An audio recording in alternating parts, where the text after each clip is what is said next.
Vivemos sob a promessa de que somos livres. Desde cedo, nos ensinam que temos o poder de decidir quem ser, o que fazer, como agir, como se fôssemos os únicos autores da nossa existência.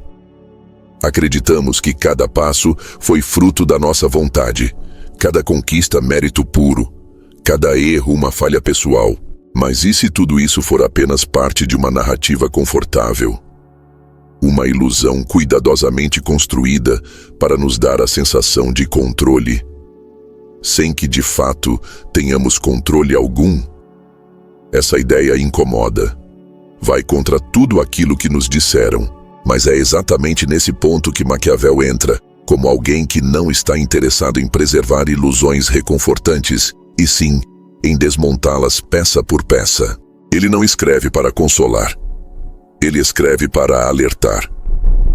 Para abrir os olhos de quem tem coragem de olhar o mundo como ele realmente é, não como gostaríamos que fosse. E nesse mundo, o mundo real, o livre-arbítrio parece muito mais uma exceção do que uma regra. Pense em quantas escolhas você já fez que, em retrospecto, pareciam suas, mas foram profundamente influenciadas por fatores externos. A carreira que você escolheu foi realmente um desejo íntimo, ou uma resposta à expectativa dos seus pais, do mercado ou da comparação com os outros? A pessoa por quem você se apaixonou foi amor espontâneo ou projeção moldada por carências que você nem sabia que tinha?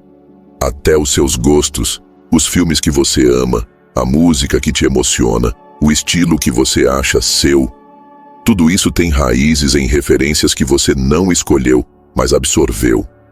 Maquiavel não usava a palavra livre-arbítrio como usamos hoje, mas sua obra é, em essência, um ataque frontal à ideia de que os indivíduos agem livremente. Para ele, as ações humanas são previsíveis, moldadas por interesses, medo, ambição e, talvez o mais cruel de todos, pela necessidade de manter aparências.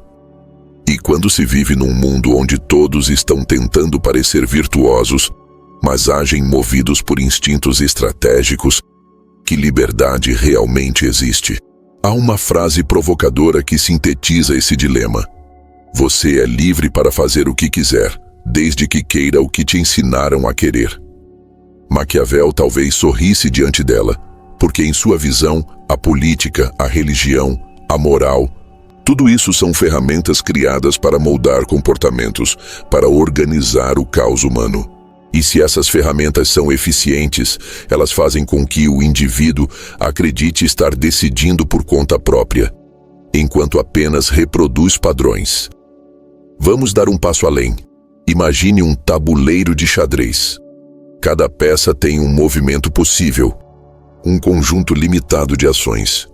O rei, por exemplo, pode ir para qualquer lado, mas só uma casa por vez. Agora pense em si mesmo como uma dessas peças. Você se move, sim. Você escolhe, claro. Mas dentro de um território delimitado, com regras que você não criou. Pior, com um adversário invisível que pode antecipar seus próximos movimentos, mesmo antes de você decidir o que fazer. Essa é uma metáfora potente para o que Maquiavel parece sugerir sobre a vida. Ele observa o ser humano como alguém dentro de um jogo de forças muito maior do que consegue perceber. Um jogo onde as emoções são exploradas, os valores manipulados e até a noção de bem e mal é adaptável conforme o interesse do poder dominante. Mas por que essa ilusão da liberdade é tão poderosa? Porque ela é necessária. Acreditar que estamos no controle nos dá propósito, dá sentido ao sofrimento, valida o esforço, explica as derrotas. Se tirássemos isso, o que sobraria? Uma existência moldada por contingências, por forças além do nosso alcance? Um sujeito passivo, arrastado pela maré do destino? Maquiavel não romantiza a vida. Ele compreende que, para que a sociedade funcione, a ilusão de liberdade precisa existir. E mais, que essa ilusão é uma das ferramentas mais eficazes para o controle social. E aqui está a genialidade sombria do seu pensamento. Ele revela que os grandes estrategistas, os príncipes, os governantes, os líderes, sabem disso. Sabem que o povo precisa se sentir livre, mesmo quando não é. Por isso constroem narrativas, criam escolhas, que na prática são caminhos já traçados. Estimulam debates que não ameaçam as estruturas e vendem a liberdade como um produto que pode ser comprado ou perdido, dependendo do seu comportamento. Essa é a liberdade como espetáculo. O filósofo francês Michel Foucault, séculos depois, ampliaria essa ideia mostrando como o poder moderno não reprime, mas seduz, não manda calar, mas nos ensina a falar dentro de certos limites. Maquiavel já intuía isso. Ele sabia que a maneira mais eficaz de controlar alguém não é pela força, mas pela sensação de autonomia.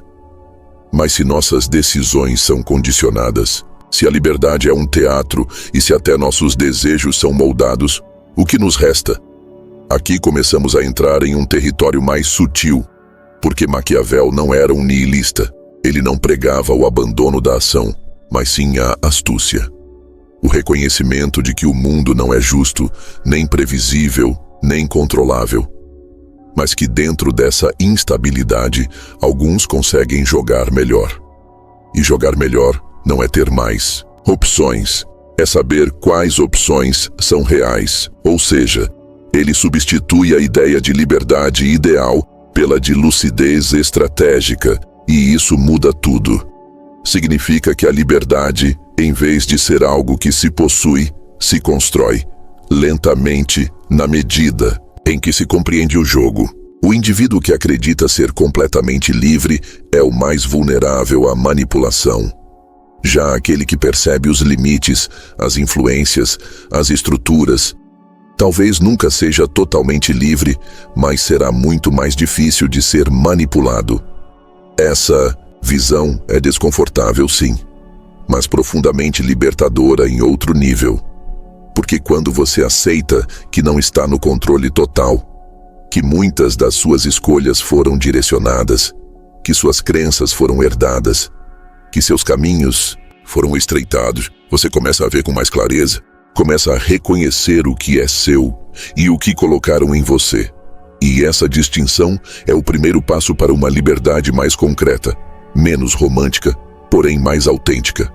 Então, da próxima vez que você tomar uma decisão, pare por um instante. Pergunte-se: isso é mesmo meu, esse desejo, esse plano, essa indignação, essa certeza? Será que você escolheu mesmo? Ou só está repetindo o que foi treinado para querer? Essas perguntas não têm respostas fáceis, mas elas te levam para um território que Maquiavel conhecia bem. O território onde os fortes não são os que acreditam em tudo, mas os que conseguem duvidar até de si mesmos. E é justamente nesse ponto de ruptura com a ilusão, nesse momento em que a máscara do livre-arbítrio começa a cair, que entra o próximo passo da nossa jornada. Mergulhar no olhar cru e radical de Maquiavel sobre a natureza humana e entender por que, para ele, não somos seres livres, mas criaturas previsíveis, movidas por medo, interesse e ambição. Há algo desconcertante na forma como Maquiavel descreve o ser humano. Ele não se esforça para torná-lo bonito, não tenta idealizar, nem romantizar.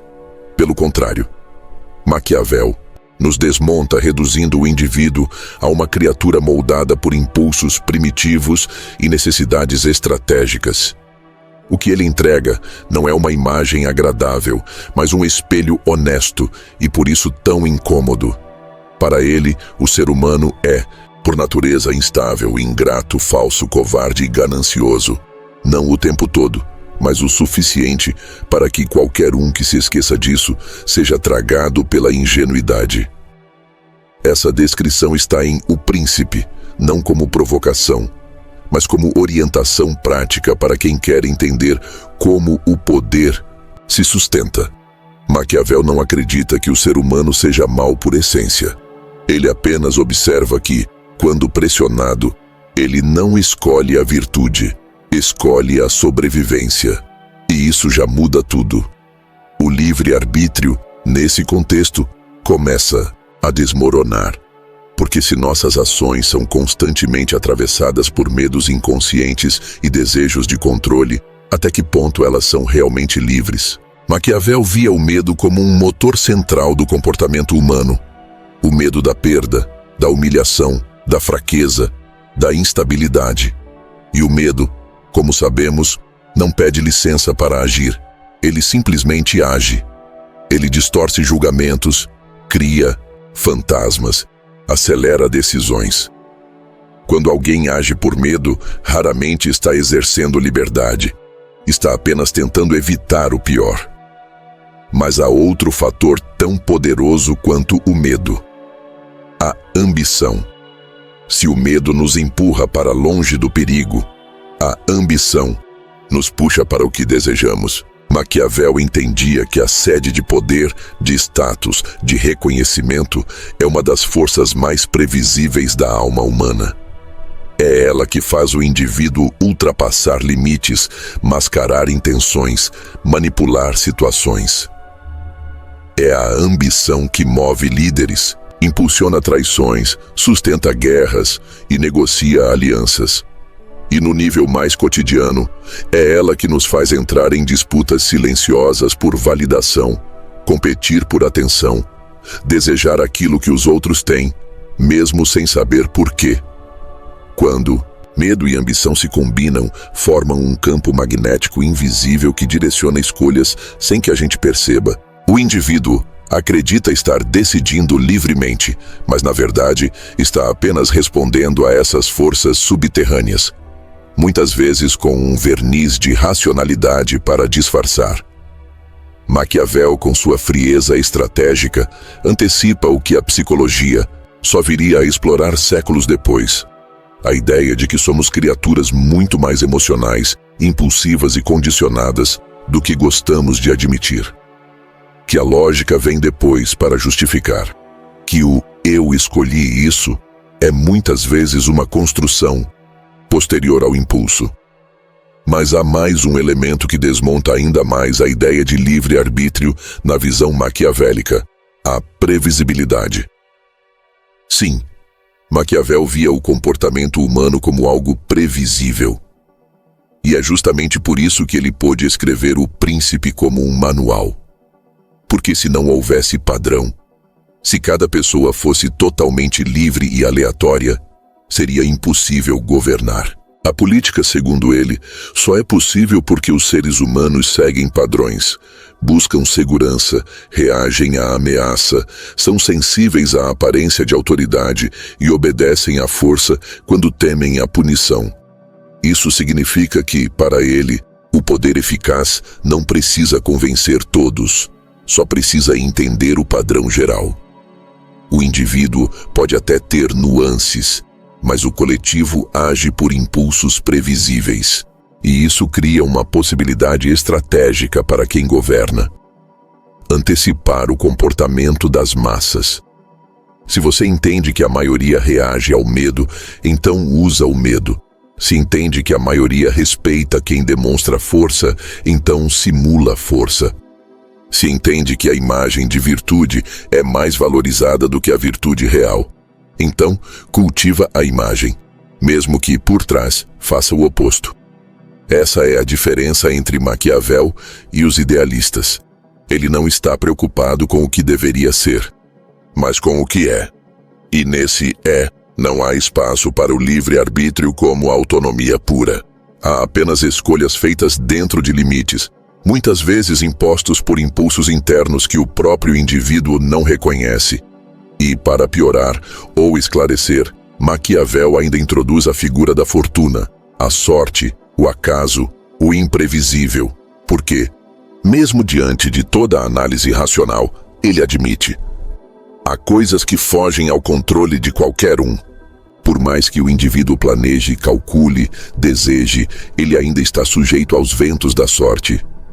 pode ser atingido por uma crise, uma traição, um imprevisto, uma mudança estrutural. E o mais interessante é que para Maquiavel, nem isso é motivo para desespero, apenas mais um dado do jogo. Um jogador habilidoso, segundo ele, não tenta dominar a fortuna, mas dançar com ela, ser flexível, ser estratégico, ser adaptável. Mas essa adaptabilidade, mais uma vez, não é liberdade, é reação, é sobrevivência, é cálculo dentro de margens apertadas. E quando olhamos para tudo isso, natureza humana movida por medo e ambição, comportamentos previsíveis, influência da sorte e necessidade constante de adaptação, começa a ficar claro o que está em jogo. Não somos tão livres quanto pensamos. Somos reativos, somos condicionados. E em boa parte do tempo somos manipuláveis, até por nós mesmos. Isso não significa que Maquiavel acreditasse em um determinismo absoluto onde tudo está escrito. Mas ele certamente acreditava que a liberdade absoluta é uma ficção, que a maior parte do que chamamos de escolha é, na verdade, uma resposta a pressões internas ou externas. E que o verdadeiro poder não está em fazer o que se quer, mas em reconhecer o que te faz querer. Essa diferença é sutil, mas essencial. Significa que a liberdade para ele não é espontaneidade, é consciência. Não é pureza de intenção, é entendimento das intenções. Não é independência total, é domínio estratégico das dependências inevitáveis. É essa visão que faz de Maquiavel um pensador tão moderno e tão desconfortável, porque ele desmonta as fantasias e entrega verdades duras, mas verdades que libertam, se você tiver coragem de encará-las. Verdades que mostram que o jogo da vida não se joga com inocência, mas com inteligência, com percepção, com estratégia e, acima de tudo, com a disposição de olhar para si mesmo, não como um herói iluminado por ideais puros, mas como um ser humano atravessado por instintos, contradições e limites. É só quando aceitamos essa natureza e paramos de negar o que nos move, que podemos começar a agir com um pouco mais de autonomia. Não porque somos livres, mas porque entendemos o que nos prende. E a partir daqui, surge uma nova pergunta. Se somos tão condicionados assim, como o poder, político e pessoal, se aproveita disso? Como essa previsibilidade humana se torna a matéria-prima da manipulação? É isso que vamos explorar no próximo tópico. O príncipe como arquiteto da ilusão, e como o poder se sustenta justamente na crença de que estamos escolhendo, quando, na verdade, já fomos escolhidos. Imagine alguém que entende com precisão cirúrgica os impulsos humanos. Alguém que observa o medo, a ambição e o desejo de pertencimento não como desvios de caráter, mas como alavancas estratégicas. Alguém que não tenta mudar a natureza humana, mas aprendê-la a fundo e usá-la. Esse alguém, para Maquiavel, é o príncipe. E sua função central não é governar pela força, mas pela ilusão. Porque, segundo Maquiavel, a força pode até conquistar, mas é a percepção que sustenta o poder. A base da sua filosofia política está na habilidade de manipular aparências. Não no sentido vulgar de mentir, mas no sentido mais sofisticado de construir realidades simbólicas. O verdadeiro estrategista do poder não apenas comanda, ele molda a visão que os outros têm do mundo e de si mesmos. Ele guia o comportamento alheio não através da imposição direta, mas por meio da criação de cenários em que as pessoas acreditam estar escolhendo, enquanto seguem caminhos já delineados. Parece exagero? Pense em qualquer momento histórico em que multidões seguiram líderes autoritários. Será que todos estavam sendo oprimidos? Ou será que muitos estavam convencidos ou seduzidos por uma narrativa de ordem, glória ou justiça? É justamente isso que Maquiavel entendia. O governante eficaz não precisa dominar pela violência o tempo todo. Basta que domine os sentidos, os símbolos e as narrativas. E aqui, o livre-arbítrio sofre um novo golpe. Ele não é esmagado, mas redirecionado. O povo não obedece porque foi coagido. Obedece porque acredita. Porque sente que está escolhendo o bem comum, a estabilidade, a moralidade, a tradição. Todos valores que são, em última instância, instrumentos de controle perceptivo. O príncipe cria o palco, escolhe os figurinos, ilumina as cenas certas, apaga as contradições e deixa o povo atuar dentro do script. Um exemplo disso é o cuidado com a imagem. Maquiavel recomenda que o governante pareça virtuoso, mesmo que precise agir com dureza. A imagem de piedade, justiça e religiosidade são essenciais. Não porque sejam verdadeiras, mas porque têm valor político. O importante não é ser bom, é parecer bom. E o mais assustador, quando a aparência é bem construída, ela molda a realidade. Essa é a engenharia da percepção. Ela é silenciosa, sutil, constante. O líder maquiavélico entende que o comportamento humano se ancora em símbolos, e símbolos podem ser manipulados.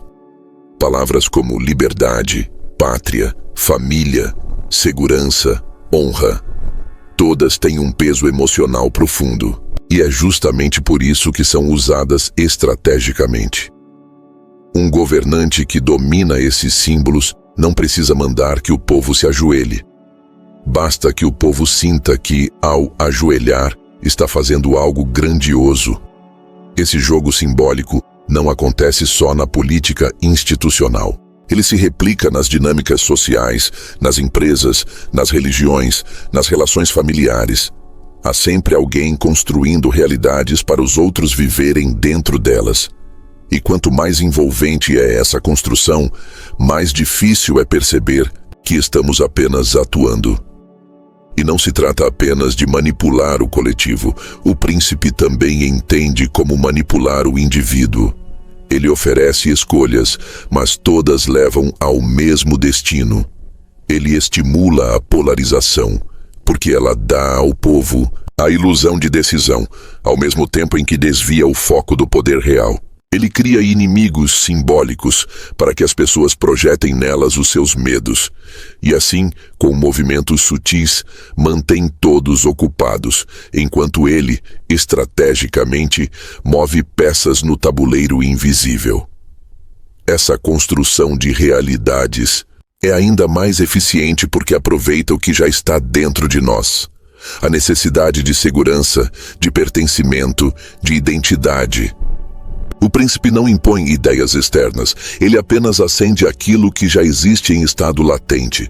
O medo do caos, a ânsia por ordem, a saudade de um passado idealizado, a rejeição ao diferente. Tudo isso é usado como argamassa para construir uma percepção sólida e, ao mesmo tempo, ilusória. O que Maquiavel nos mostra, então, é que a verdadeira tirania não acontece quando alguém tira sua liberdade pela força, mas quando faz você acreditar que está sendo livre, enquanto te guia com a coleira invisível do desejo e da crença.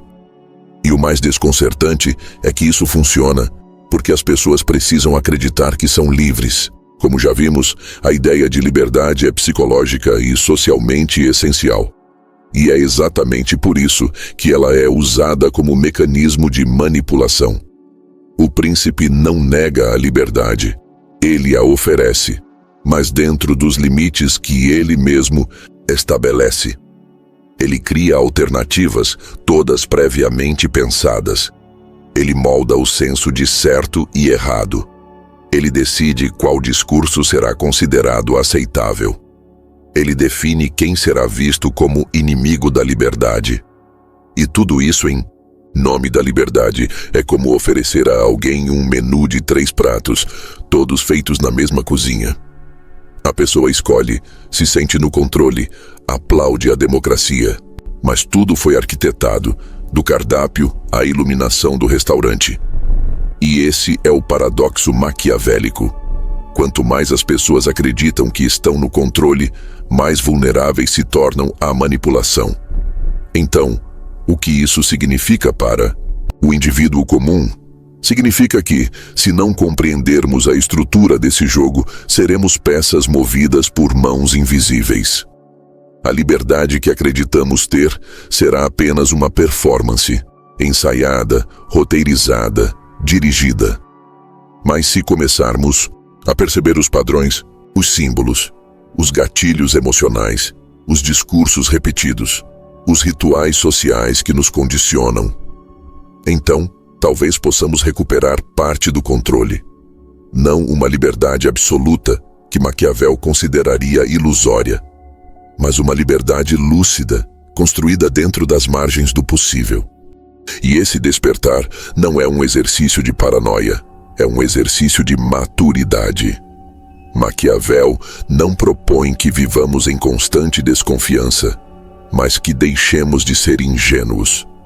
Que enxerguemos a política, as relações e a cultura não como campos neutros, mas como espaços de disputa simbólica e controle comportamental. É só a partir dessa compreensão que podemos começar a agir de forma mais autêntica.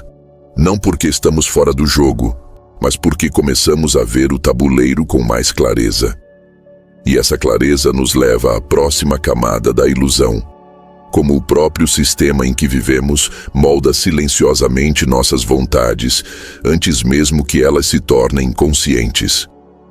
No próximo passo, vamos expandir essa ideia. Como a sociedade, as instituições e os valores internalizados nos conduzem sem que percebamos.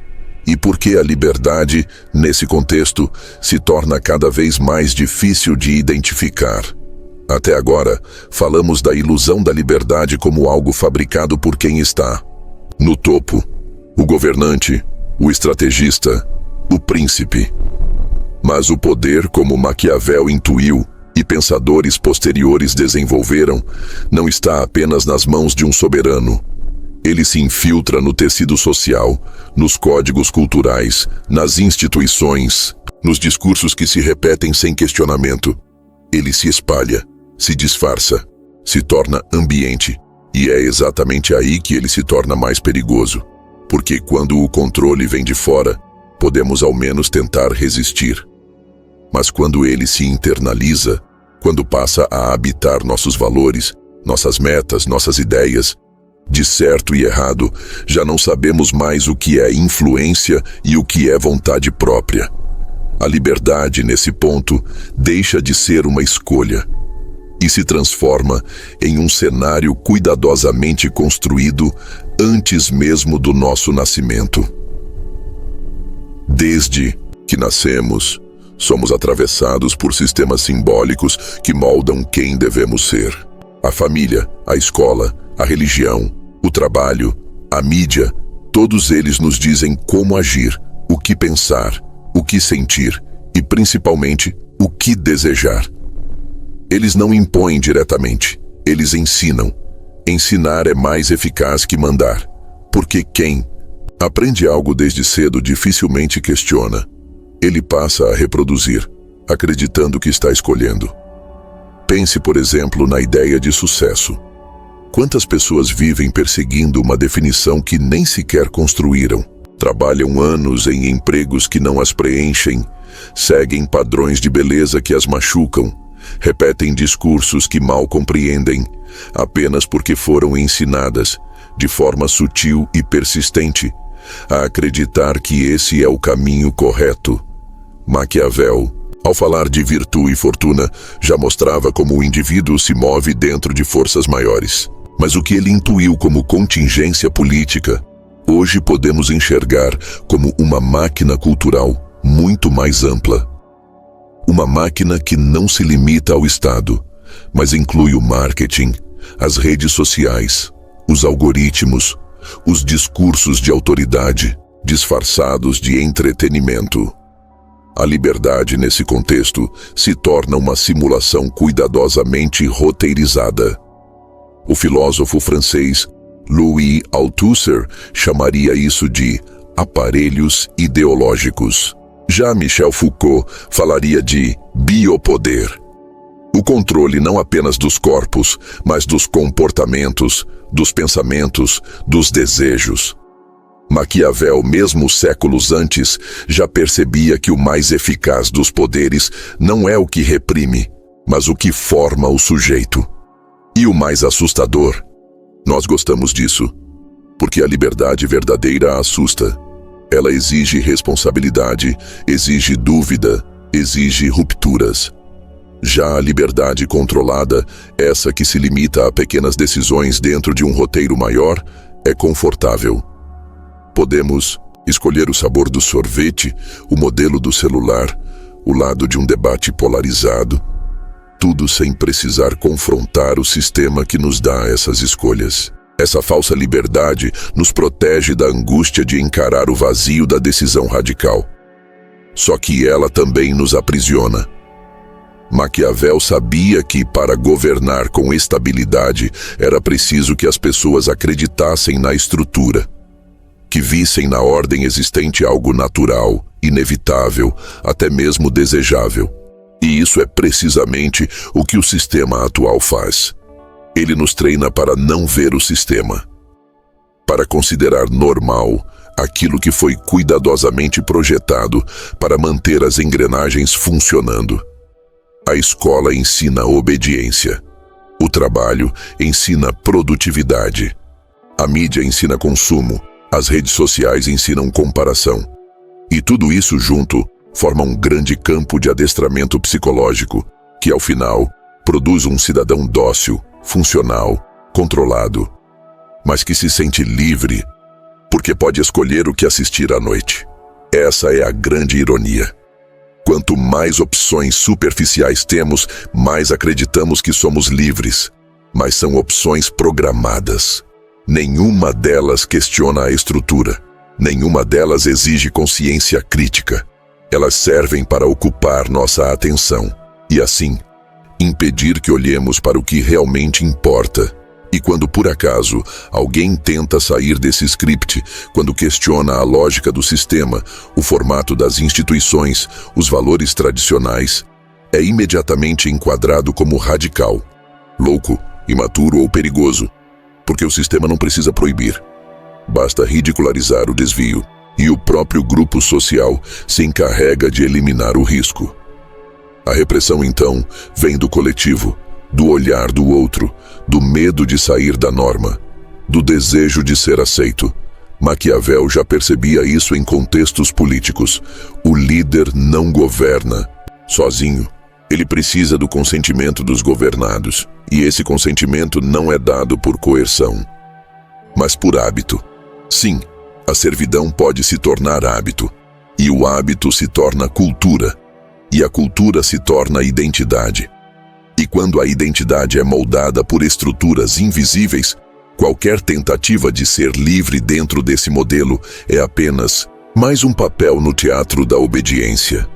Mas será que não há saída? Maquiavel, mesmo com seu olhar frio, não era um pessimista passivo. Ele acreditava na capacidade humana de estratégia, de adaptação, de movimento dentro do possível. Ele sabia que os jogadores mais atentos não são os mais fortes, mas os que compreendem melhor as regras ocultas. E talvez, nesse ponto, a ideia de liberdade ganhe uma nova definição. Não como autonomia absoluta, mas como consciência crítica das forças que te moldam. Ser livre, então, é saber onde o jogo começa. É perceber as pressões. É identificar os símbolos. É duvidar da naturalidade das coisas. É perguntar: por que acredito nisso? Por que desejo isso? Para quem essa escolha serve? E mais importante, quem se beneficia da minha conformidade disfarçada de liberdade? Esse tipo de questionamento pode ser desconfortável, mas é também transformador. Porque uma vez que você vê as engrenagens, não dá mais para desver. E mesmo que você continue dentro do sistema, já não está mais totalmente dentro dele. Você opera com outro nível de lucidez. É justamente essa lucidez que prepara o terreno para o próximo passo. A desconstrução da moral como ferramenta de controle e o papel que ela desempenha em tornar nossas decisões ainda mais previsíveis, justamente porque acreditamos estar fazendo o certo. Durante toda a nossa formação, aprendemos que a moral é uma espécie de farol, uma luz que guia nossas decisões, que define o que é certo e errado, que separa o justo do injusto. Agir moralmente seria, portanto, agir de acordo com princípios superiores, universais, que deveriam valer para todos, em qualquer tempo, em qualquer lugar. Mas, e se essa luz for controlada por alguém? E se o farol não ilumina o caminho, mas direciona para onde convém ao poder? Maquiavel foi um dos primeiros a dizer com todas as letras: a moral, quando entra em conflito com a política, precisa ceder. Isso não significa que ele era imoral. Significa que ele enxergava a moral como algo profundamente relativo, e mais do que isso, instrumental. Para Maquiavel, o bem e o mal não são categorias fixas, mas ferramentas estratégicas. O que é considerado bom pode ser alterado conforme a necessidade de estabilidade, de poder, de conquista. O governante sábio não é aquele que age conforme ideais, mas aquele que sabe parecer virtuoso quando isso for útil, e sabe abandonar a virtude quando ela se torna um obstáculo. E esse ponto é crucial. A virtude pública, para ele, é um jogo de aparências. Ele deixa isso explícito. O príncipe deve parecer piedoso, leal, honesto, religioso, mesmo que, por dentro, seja o oposto. O que importa é a imagem, porque a maioria das pessoas julga com os olhos, não com a razão. Elas não veem a ação real, mas a aparência da ação. Não enxergam o conteúdo, mas o símbolo. E nesse símbolo está o controle. Quando um líder consegue associar seus interesses a valores morais amplamente aceitos, ele conquista algo imenso: legitimidade, ou seja, não apenas o poder de governar, mas o direito de ser obedecido sem resistência. Pense em quantas vezes, ao longo da história, atrocidades foram cometidas em nome da moral, em nome da religião, da pátria, da família, da civilização. Pense em quantas guerras foram travadas sob o manto do bem, quantas exclusões, censuras, punições e injustiças foram aplaudidas por multidões, porque vinham revestidas de valores morais que ninguém ousava questionar. Isso acontece porque a moral não é apenas um conjunto de ideias, é uma linguagem emocional. Ela ativa culpa, honra, vergonha, orgulho. Ela fala direto com os nossos instintos sociais. E quem domina essa linguagem, domina o comportamento coletivo. Maquiavel compreendia isso com clareza brutal. Ele sabia que a moral serve muitas vezes não para libertar o indivíduo, mas para encaixotá-lo. Para que ele se sinta culpado por querer outra coisa. Para que ele internalize o controle e passe a se vigiar. Para que ele obedeça sem precisar de vigilância externa. É nesse ponto que a ilusão do livre-arbítrio atinge um novo nível de sofisticação. Porque agora, o indivíduo não apenas escolhe dentro de um sistema limitado. Ele ainda acredita que suas escolhas são nobres. Ele se sente virtuoso. Se sente do lado certo, age com orgulho, julga os outros, defende a moral, sem perceber que está reproduzindo os interesses de uma estrutura que se esconde justamente atrás do bem. Maquiavel inverte a lógica cristã da renúncia e do sacrifício. Ele diz: o governante não pode se dar ao luxo da ingenuidade moral. Ele precisa garantir a ordem, mesmo que, para isso, tenha que fazer o mal. E se puder fazer o mal com aparência de bem, melhor ainda. Essa inversão moral nos deixa desconfortáveis. Ela desafia toda a nossa construção cultural, mas ela também nos obriga a pensar: quantas das nossas ações são realmente éticas? E quantas são apenas conformistas? Por exemplo, quando você obedece uma regra, está sendo ético, ou apenas com medo da punição? Quando você repete Um discurso politicamente correto está sendo sincero, ou apenas se protegendo? Quando você condena a atitude de alguém, é por princípio ou por status moral? Essas perguntas expõem um terreno frágil, onde a moralidade se mistura com conveniência. E nesse terreno a liberdade desmorona, porque passamos a agir não por deliberação, mas por antecipação. O que vão pensar? Como vou parecer? Isso será bem visto? Isso vai reforçar a minha imagem de pessoa correta? Ou seja, a moral, que deveria nos libertar do instinto, acaba reforçando o instinto social de aceitação. Ela se torna uma prisão invisível, com grades feitas de julgamento coletivo. E o mais perverso, o sistema não impõe essa prisão. Ele a ensina.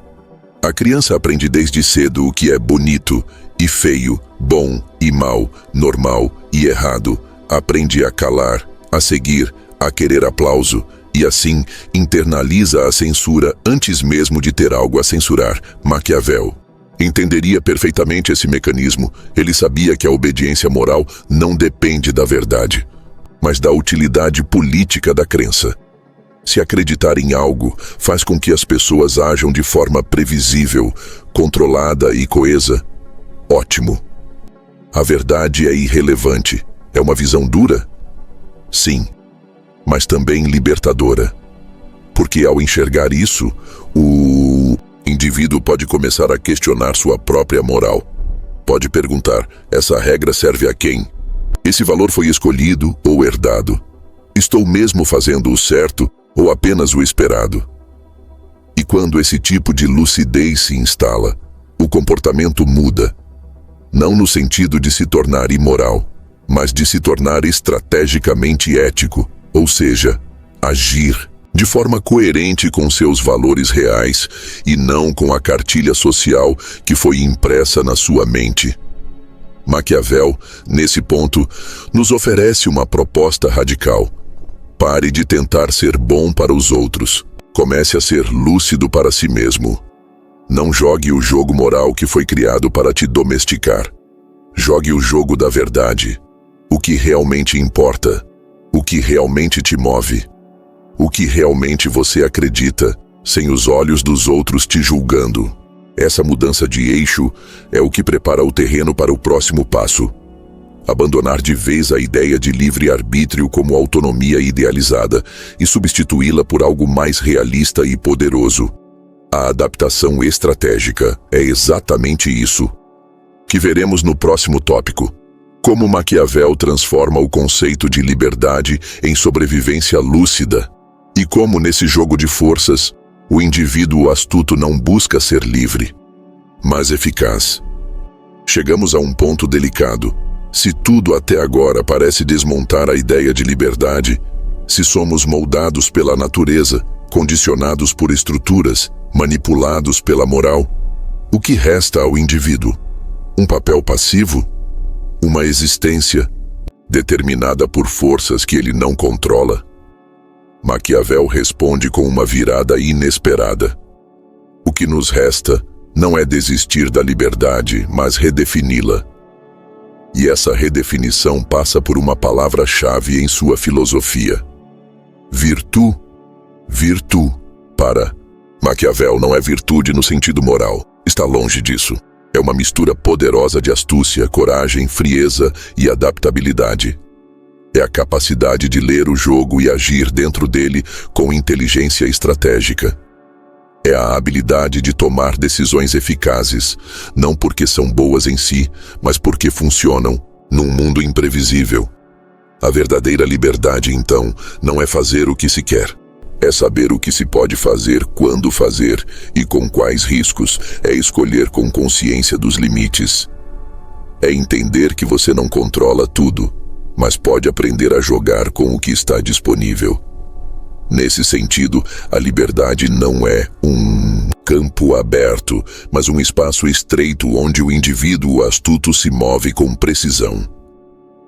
A metáfora da vida como um campo de batalha se encaixa perfeitamente aqui.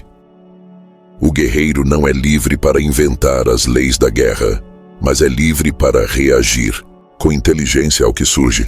Ele pode não controlar o terreno, o clima ou o inimigo, mas controla sua preparação, sua leitura do momento, sua capacidade de agir mesmo diante do caos. Essa é a liberdade possível em Maquiavel, não uma ilusão idealista, mas uma maestria tática diante do real.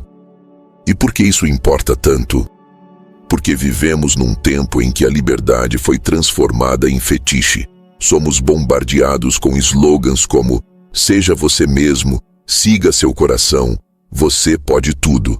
Mas essas frases, embora pareçam inspiradoras, escondem uma armadilha. Fazem parecer que qualquer obstáculo à nossa vontade é uma injustiça, como se o mundo tivesse obrigação de se curvar ao nosso desejo, e quando ele não se curva, o que inevitavelmente acontece, nos frustramos, nos culpamos, ou culpamos os outros. Maquiavel, por outro lado, oferece uma visão madura. Você não pode tudo, você não tem controle absoluto, e isso não é uma tragédia, é a condição básica da existência. O que diferencia os indivíduos, então, não é quem tem mais liberdade ideal, mas quem tem mais capacidade de agir estrategicamente dentro da realidade. Quem consegue, mesmo cercado por pressões, construir caminhos possíveis.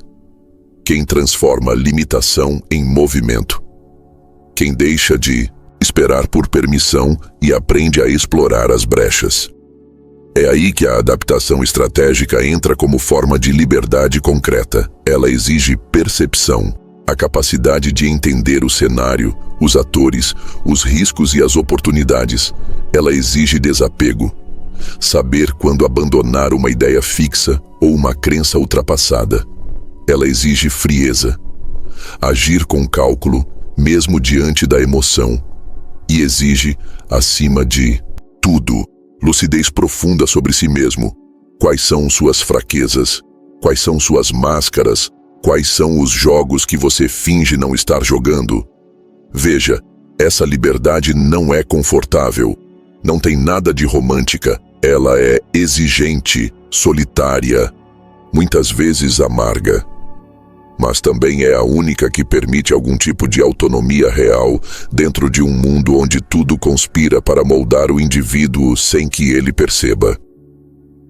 A grande ilusão do livre-arbítrio, para Maquiavel, não é apenas acreditar que somos livres, é acreditar que essa liberdade é algo dado, estável, garantido. Ele nos força a ver que a liberdade precisa ser construída, e que essa construção é constante, arriscada e cheia de perdas. Mas há um ponto ainda mais profundo aqui. A liberdade maquiavélica não é individualista, ela é relacional. Ela se dá dentro de sistemas de poder, entre forças sociais, em disputas simbólicas. Ela acontece não quando você faz o que quer, mas quando você entende quem mais quer o quê e como isso pode ser usado a seu favor. Parece frio? Talvez, mas é muito mais real do que a noção mágica de que somos senhores absolutos do nosso destino. E há algo quase libertador nessa frieza. Ela te tira da passividade, te convida à ação lúcida, te exige como autor consciente das suas estratégias. Ser livre, então, não é ser espontâneo o tempo todo, é ser taticamente lúcido o tempo suficiente para que a sua espontaneidade não te traia.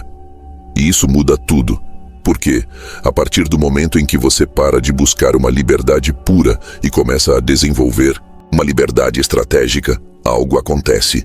Você passa a viver com menos ilusão e mais poder real. Você para de reagir a tudo e começa a escolher melhor como reagir.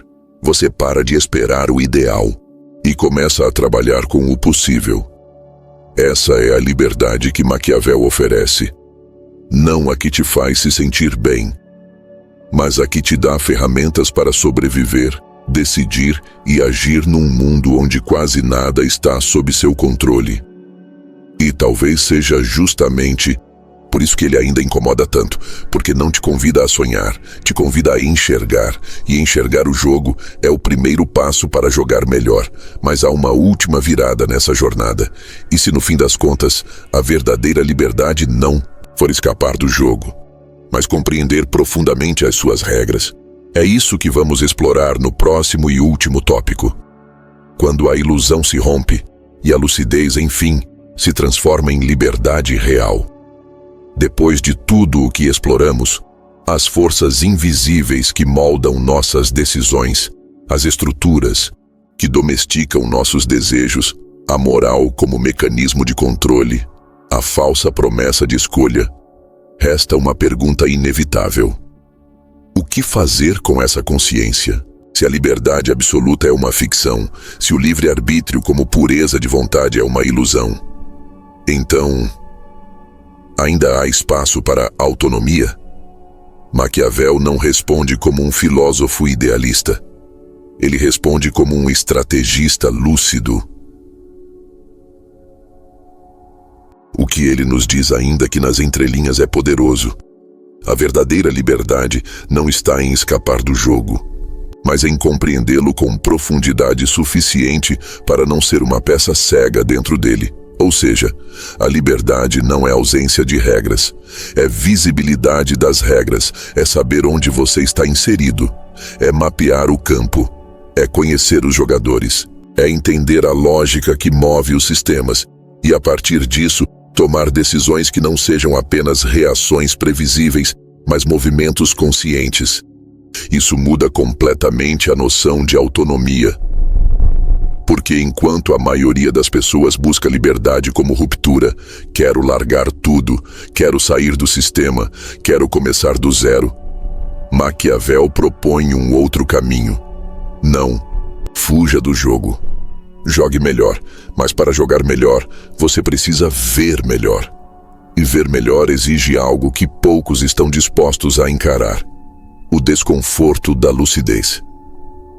A maioria prefere continuar acreditando na narrativa reconfortante de que tudo depende de esforço pessoal, mérito, positividade ou alinhamento com valores universais.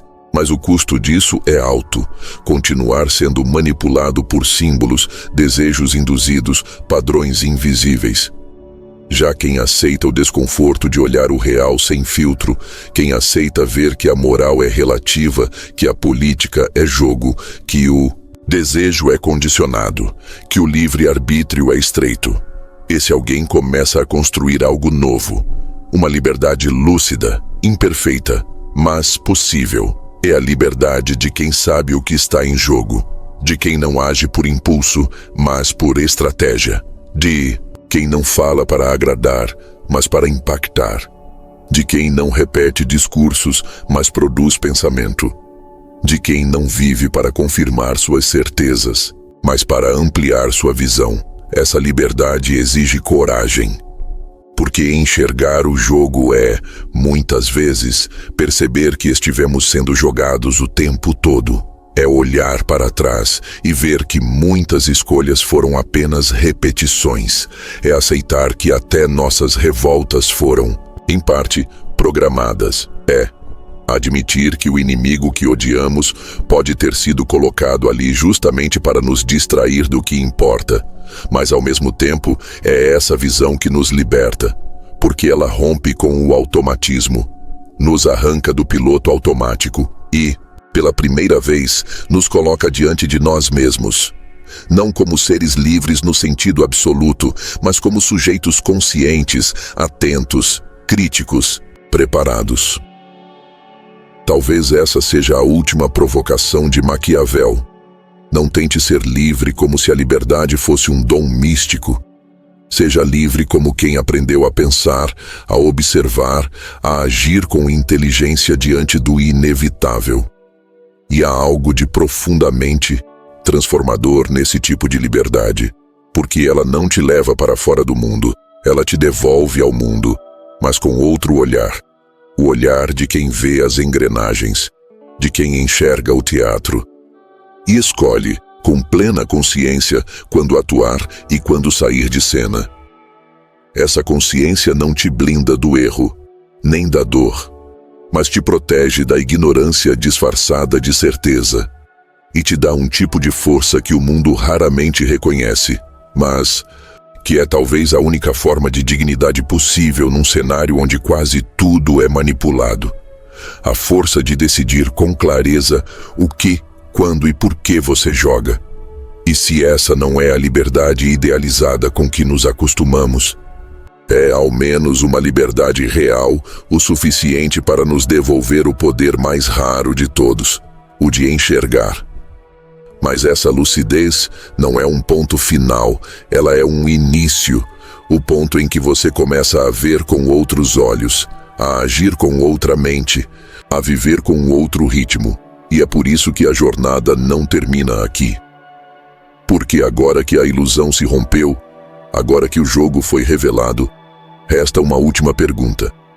Você vai continuar sendo jogado ou vai aprender, enfim, a jogar com consciência?